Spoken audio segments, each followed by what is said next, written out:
Salutations, Internet. Good time zone. Alright, so let's start with the title of the video.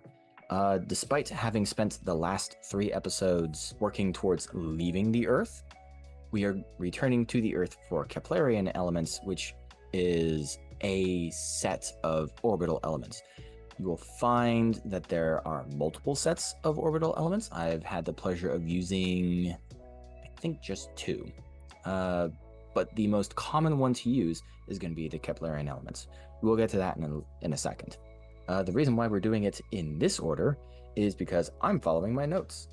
And my notes have us doing all of the I'm going to use air quotes, simpler, the scalar equations before we start getting into Keplerian Elements.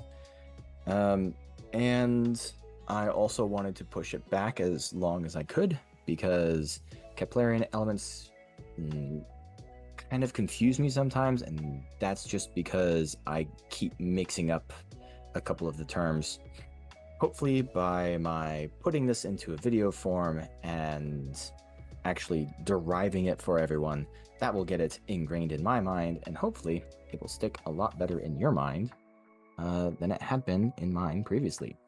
Anyway, let's turn our attention to the equation sheet now. This is our current up-to-date equation sheet. There are no new equations on it, unsurprisingly, given that we did not derive anything in the previous episode. But rest assured, there will be new equations added to this sheet here in the next video. Let's see, was there anything else I wanted to talk about? No, there was not. All right, so let's move on to our Keplerian Elements. Let's zoom out a little bit just so you can see the whole thing. All right, so it looks a little intimidating, doesn't it? There's a lot going on here. I tried to color code it as best I could so that we could try to parse through what all is happening here. But hopefully by the end of the video, you'll be able to look at this and go, oh yeah, I see what's happening here. All right, let's get some definitions out of the way. So I have here that our x-axis is pointing at the sun at vernal equinox. From the Earth's perspective, when the sun is directly over the equator and moving northward, that is the moment of vernal equinox. And that is the definition of where X is. So no matter what time of year it is, we always know, at least as far as the Earth, Sun, solar system is concerned, where the X direction is. We have a second definition of the Z-axis being pointing towards the north. That is geographic north, not magnetic north. They are actually different. And finally, the line of nodes here. So I'll get into this in a little bit, but the line of nodes is an imaginary line that runs through the center of the orbit, the ascending and descending node, and I'll save that. I'll go into a proper definition for that later on. I have written in red all of our Keplerian elements. Let me make sure that I have that up, and I'm going to go ahead and write them down here. So we have our semi-major axis, we have our eccentricity, we have our I, we have a capital omega, a lowercase omega, and a theta. And the good news is that 5 of these 6 are constants of motion. The only thing that actually changes is our true anomaly angle. The other good news, as I zoom out unintentionally, is that we have already defined semi-major axis, our eccentricity, and our true anomaly angle. So we already know half of these. And I would make the argument that this is a really good start. So let's move this back over to here, and we'll move on. All right, so let's get started with, I'm gonna do this in blue. Let's do some fun color coding. Our I, which I stands for inclination.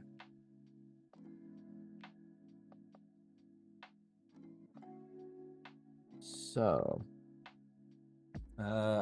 before I tab over to the previous page, let me draw up a really quick diagram for y'all. So if we have our planet here,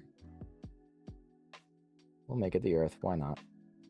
We have our X direction in this direction, and we have north pointing up here. Okay, so we have our Earth. If we have our orbit in this plane, this is our angle of inclination. And this is perfectly fine, but to have a cleaner way to measure the angle between two planes is to select a vector that is orthogonal to both of them. So we have the, make sure I have it. We have the XY plane over here. So we have Y pointing into the page here, but this is our XY plane, and our the angle orthogonal to that is going to be our Z. That is 90 degrees to it.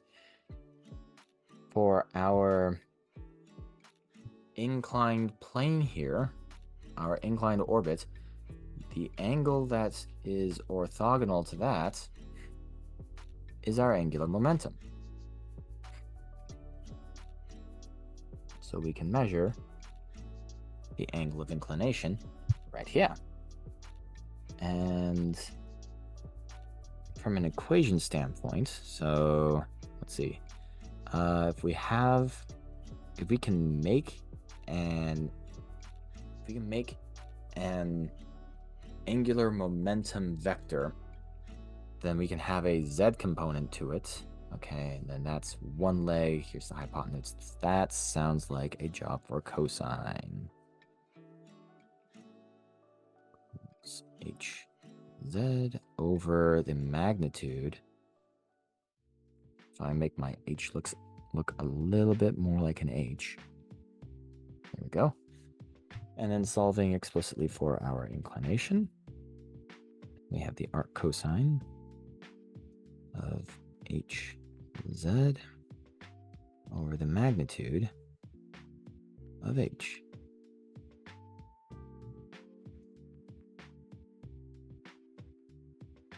All right. Moving back over to here,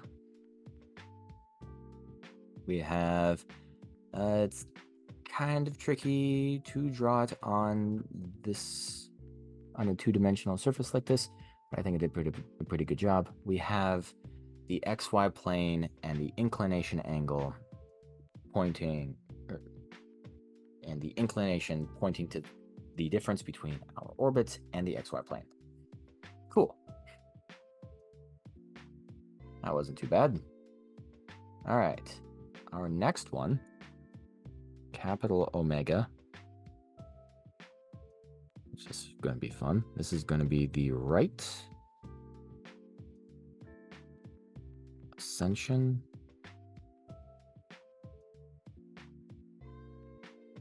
of the ascending node, or as you might hear me call it from time to time, the RAN, because right ascension of the ascending node is a bit of a mouthful, and ran is just so much cleaner to say.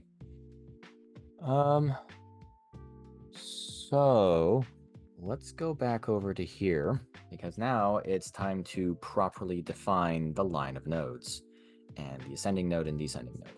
So similarly to how we defined our x-axis over here, where we said that it is the instant that the sun crosses the horizon, the instant that the sun crosses the equator moving northward, so too is our ascending node the point in space where our satellite crosses the XY plane moving northward. It crosses the equator moving northward.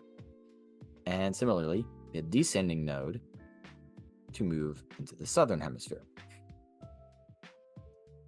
Now this line, which goes through the ascending node, descending node, and the center of the orbit, is not necessarily going to be pointing in the same direction as our X. The angle between these is the right ascension of the ascending node. To better define it, we first need to define another vector, this one being n. And n points exclusively towards the ascending node. So to begin, we have our n as defined by the vector k crossed with our angular momentum. Once we have our n figured out, then we have in fact, let me drop a diagram really quick where I'm gonna have our x pointing this way and our y pointing this way. I will then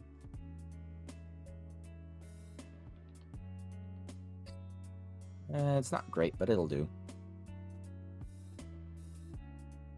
Our orbit, and then I will draw in our line of nodes, where I will furthermore, I'll do that. 20 seems good. I'm going to make a dashed line for every, or for the portion of the orbit in the southern hemisphere.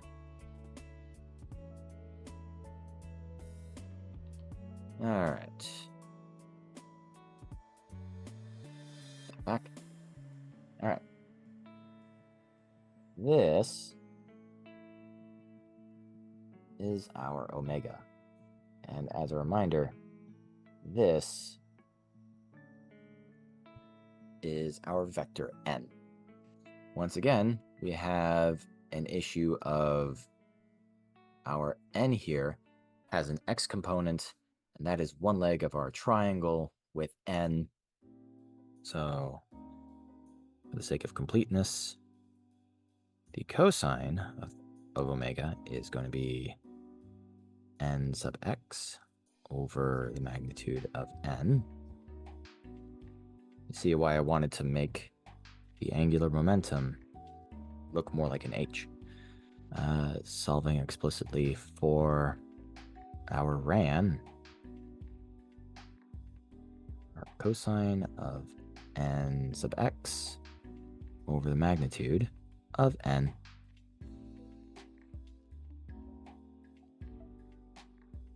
Green, thank you.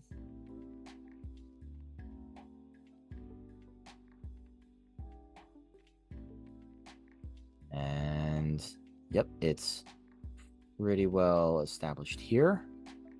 It's pretty straightforward here, I feel. Okay.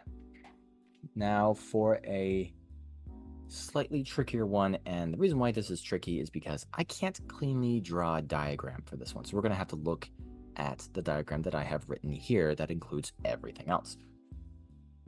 So we want our next angle, our argument of periapsis. Unsurprisingly, that points towards periapsis here. From the line of nodes to periapsis. So at what angle above the ascending node is our periapsis? And if it's below the ascending node, then it's some much larger value, like 330 degrees or something. I guess you could do minus 30 degrees. I'm not aware of any reason you shouldn't do that. But I like positive numbers, so I'm going to stay with positives. All right. What does this look like for us? Well, we want... actually, let me do this first because I like having it segmented.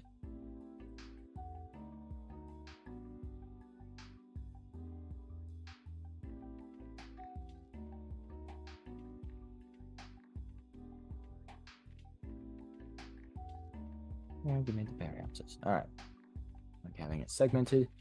All right. So this reminds me of our true anomaly angle, where we wanted to look at the dot product between our radius and our eccentricity. We want to look at the dot product between our eccentricity and the line of nodes. We want to see how well they overlap with one another, which is going to look like eccentricity times line of nodes vector magnitudes times the cosine of the argument of periapsis. And when you solve for little omega, our cosine of E dotted with N over the magnitudes of E, of the E vector, times the N vector.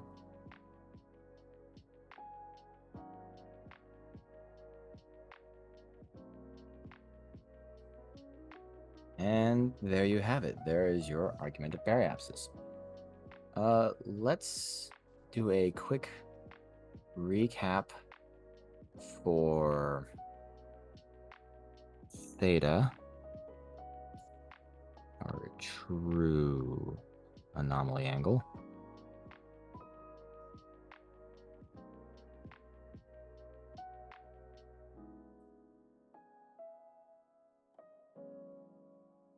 Where we essentially do the same thing. We have our radius dotted with our eccentricity to get radius times eccentricity times the cosine of true anomaly angle. And similar to the above, our cosine of our radius dotted with our eccentricity divided by the magnitudes of both.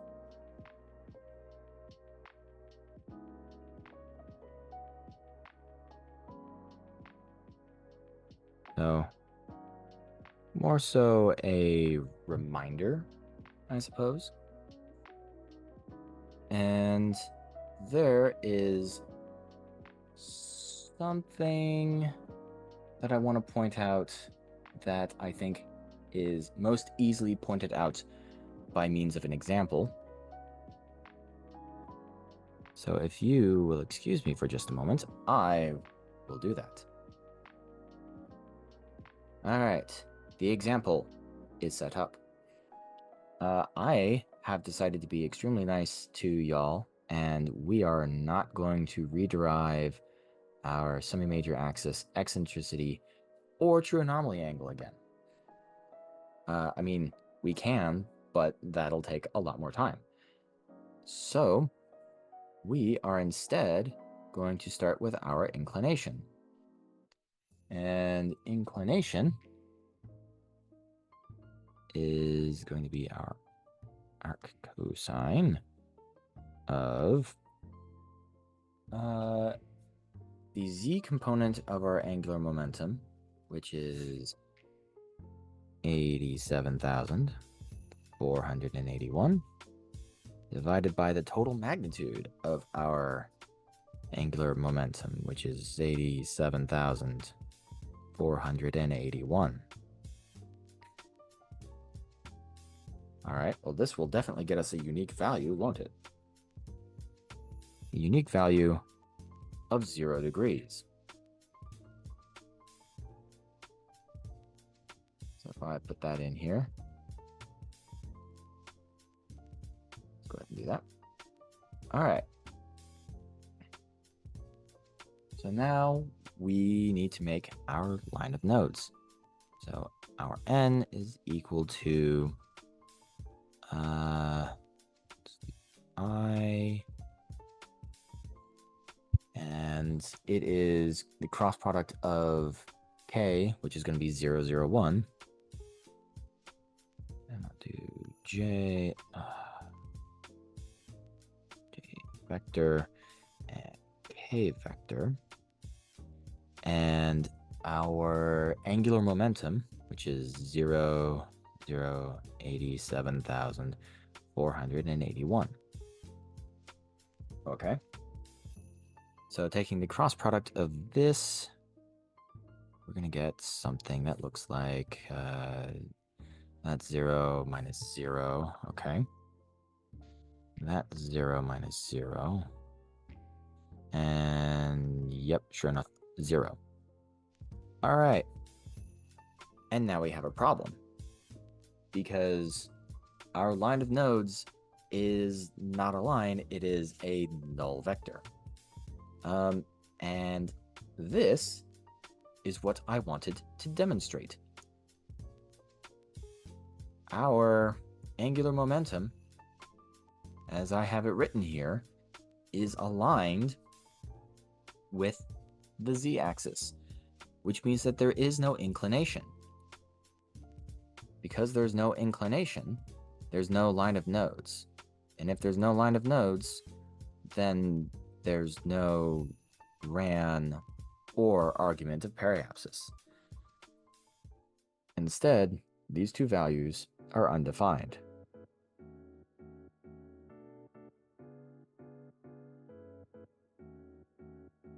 So, I don't imagine that that's going to come up a whole lot, at least not in this series. This is the one time that I unintentionally, I promise you, I actually unintentionally did this one. But this, I feel, was a good demonstration of what happens when your inclination is 0 degrees. And I further think that this is a good place to end the episode. So thank you all so much for stopping by.